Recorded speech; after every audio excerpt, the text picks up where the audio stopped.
بسم اللہ الرحمن الرحیم۔ مسئلہ یہ ہے کہ کوئی شخص اتنا بیمار ہے کہ مرض کی وجہ سے، بیماری کی وجہ سے اور کمزوری کی وجہ سے جب وہ نماز پڑھتا ہے تو نماز کی رکعتیں اس کے یاد نہیں رہتی کہ کتنی رکعتیں میں نے پڑھ لی اور کتنی رہ گئی، یعنی کہ بیماری کی وجہ سے وہ کیا ہوتی ہے، اس کی رکعتیں یاد نہیں رہتی اور رکعت بھول جاتا ہے۔ تو اس کے لیے کیا حکم ہے؟ تو اس کے لیے حکم یہ ہے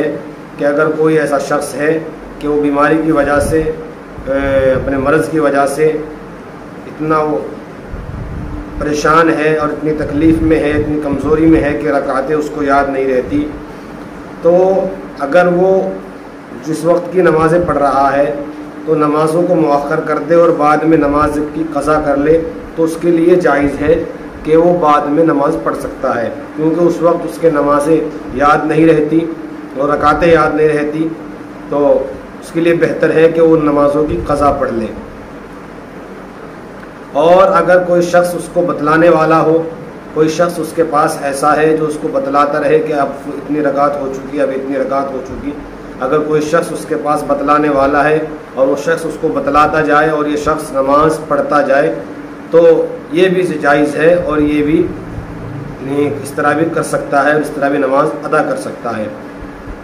یا چاہے وہ مؤخر کرے یا پھر اگر کوئی بتلانے والا ہو تو وقت پر نماز اس کے بتلانے کے ساتھ ساتھ اپنی نماز ادا کر لے۔ دوسرا مسئلہ یہ ہے کہ کوئی شخص نماز پڑھنا چاہتا ہے لیکن اس کے پاس کپڑا کم ہے، اور کپڑا اتنا کم ہے کہ اگر وہ کھڑے ہو کر نماز پڑھتا ہے، کھڑے ہو کر نماز ادا کرتا ہے تو اس کا جو سطر ہے، جو سطر عورت ہے، اس کے ظاہر ہونے کا خطرہ ہے، یعنی کہ سطر عورت جتنا بدن چھپانا فرض ہے اتنا وہ بدن کا حصہ، بدن کا وہ حصہ جو جس کا چھپانا اور